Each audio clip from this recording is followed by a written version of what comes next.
Bismillahirrahmanirrahim. Assalamualaikum warahmatullahi wabarakatuh. Yang terhormat, dosen pengampuh mata kuliah Teori Organisasi, Bapak Detrandus Andi Mapincara MPD, dengan Bapak Andi Wahid SPD MPD. Perkenalkan, kami dari kelompok 6 Teori Organisasi. Saya Andi Nurul Aziza Pratiwi di KNI Safar. Saya Nur Halijah. Nama saya Reza Ardiansyah. Dan dengan saya sendiri, Sri Rahayu Febrianti. Baiklah, materi pembelajaran kita pada pertemuan kali ini ada 4 poin, yaitu 1. Materi teori struktural fungsional menurut pandangan Robert K. Merton. 2. Materi teori struktural fungsional menurut pandangan Philip Selznick. 3. Materi teori struktural fungsional menurut pandangan Alvin Goldner. 4. Materi teori struktural fungsional menurut pandangan Peter Blau.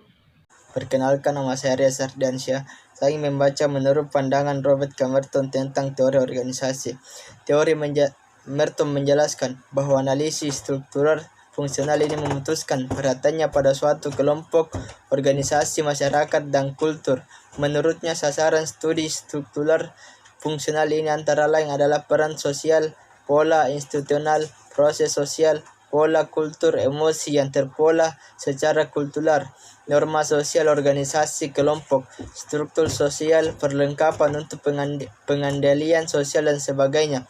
Teori fungsionalisme struktural yang dikemukakan oleh Robert K. Merton ternyata memiliki perbedaan apabila dibandingkan dengan pemikiran pendahulu dan gurunya, yaitu Dalton Parsons. Materi teori struktural fungsional menurut pandangan Philip Selznick.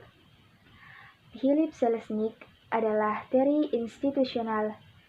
Selznick mengemukakan bahwa segala sesuatu yang penting mengenai organisasi adalah perbincangan tentang perangkat-perangkat tools organisasi terhadap bagian yang menghidupkan dirinya.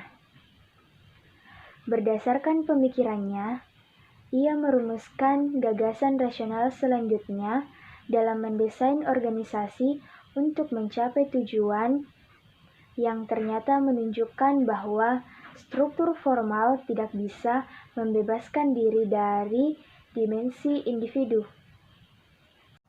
Menurut pandangan Alvin Goldner, dalam membahas sejarah fungsionalisme struktural, Alvin Goldner mengingatkan pada pembaca-pembacanya akan lingkungan di mana fungsionalisme aliran person berkembang.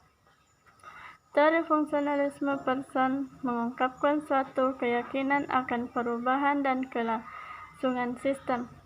Pada saat depresi kala itu, teori merupakan teori sosial yang optimistis bagi mereka yang hidup dalam sistem yang kelihatannya galau dan kemudian diikuti oleh pergantian dan perkembangan lebih lanjut, maka optimisme teori person dianggap benar.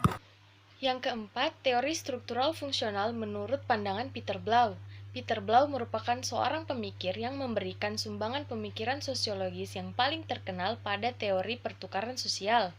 Konsep Blau mengenai pertukaran sosial terbatas kepada tingkah laku yang menghasilkan ganjaran atau imbalan, yang artinya tingkah laku akan berhenti apabila pelaku tersebut berasumsi bahwa ia tidak akan mendapatkan imbalan lagi.